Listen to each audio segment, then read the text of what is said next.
Right then, exciting one today. We've got 2019 PROV1 and PROV1X. We're going to get it on SkyTrack. We're going to see what the actual difference is between these two. I'm looking forward to this. These could be my golf balls for this year. Best balls out today? Comment below. Do you think there's anything better than PROV1s? Let's find out.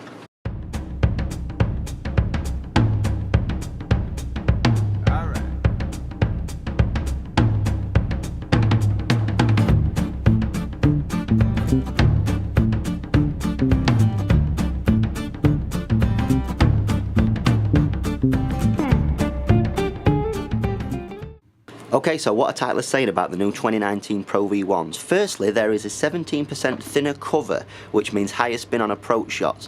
When I did the prototype testing, I did find though that these cut up a little bit more easily, so let's see if Titleist have tweaked that to improve it.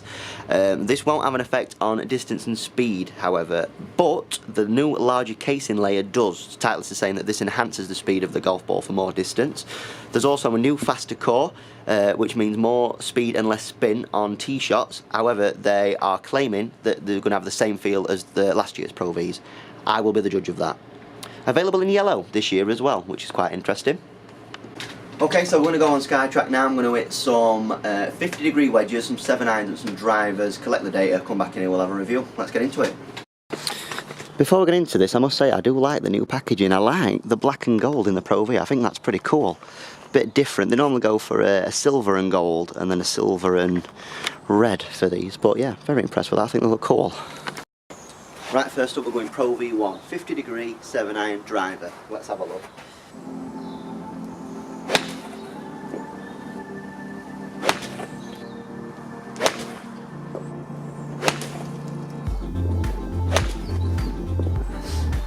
Okay, 7-iron next.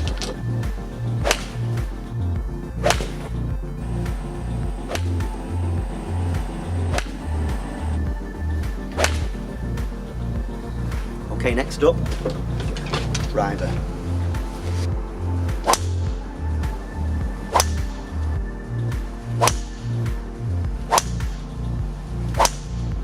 Right then, Pro V1X now, back to the 50-degree. Should be interesting. Pro V1X now.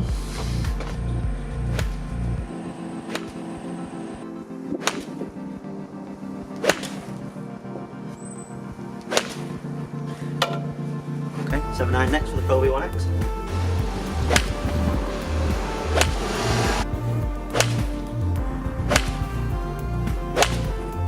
Driver for the Pro V1X.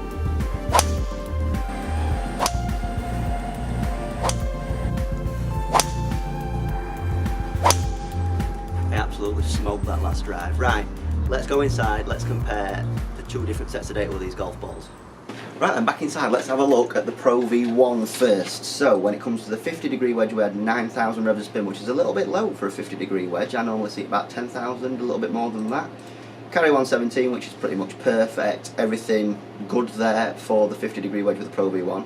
I must apologise because I've messed up the data set for the 7-iron. I did hit a driver on the last shot under the data set of the 7-iron, so these are a bit skewed, these figures. It does say 181 for carry, but that's obviously been boosted up by the driver. It was around 163 carry, and it was about 170 total. So there are distances for the 7-iron. Spin was more like 8,000 before I hit the driver, and it dropped down to 6,000. Basically, with the 7-iron, everything's in check, so everything's looking good there. Driver, this was quite interesting with the Pro V1. 2,300 spin, which is very good. That's kind of optimal for me. 257 carry, 285 total, pretty good where I want to see it. Peak height, which we'll come back to a little bit later, was 26, so that's a little bit low. Bearing in mind that the Pro V1 is the lowest spinning out of the two. Although spin is kind of optimal, we did see height a little bit lower, so that's interesting. Then, moving into the Pro V1X, we saw a lot more spin, 9,800 for the 50-degree, definitely more where I want to see it. Carry was a little bit less, but that's not a problem. Yeah, everything good for the 50-degree. With the 7-iron, these figures are kind of spot on, so we saw 162 carry, 169 total, 8,200 revs of spin. That's a little bit high, if anything, for a 7-iron. I've got ping eye blades, so do expect them to spin quite a lot, but everything's looking pretty good in that department. And then we move on to the driver with the Pro V1X. This is the interesting one. So although we see spin rates are the same, Launch angle is a little bit different now. Launch angle is more down to me than the ball. So PROV1 was launching lower, PROV1X launching higher, but that's down to me. Carry, we saw 8 yards further with the PROV1X and 7 yards further in the total, so 292 total with the PROV1X, which is pretty good. That is like my optimal distance with a driver. With peak height though, we saw it 5 yards higher, so that's probably more affected by the launch angle, but just interesting that it was 5 yards higher with the peak height. But yeah, when it comes to the two driver sets, swing speed nearly exactly the same, 106 and 107. PTI score almost the same, 1.47 to 1.46. So teeny tiny differences between these two golf balls, but all in all, both very solid. Next thing I want to talk about is the durability of these golf balls. So as you can see with these, we've got the greening which comes from being used in the net, and there is a little bit of scuffing on that PROV1. Not hit a loader shot with these, maybe only 15 to 20 with each golf ball, so might be a little bit of a concern.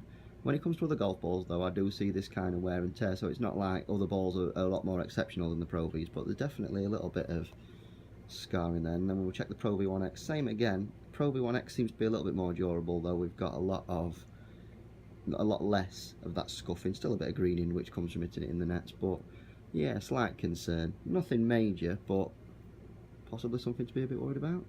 So that was my first impression of the 2019 Titleist PROV1 and PROV1X golf balls. If you want to see me do an on-course test, please leave a comment below. If we generate enough interest, I'll go on the course and I'll compare the two on the course.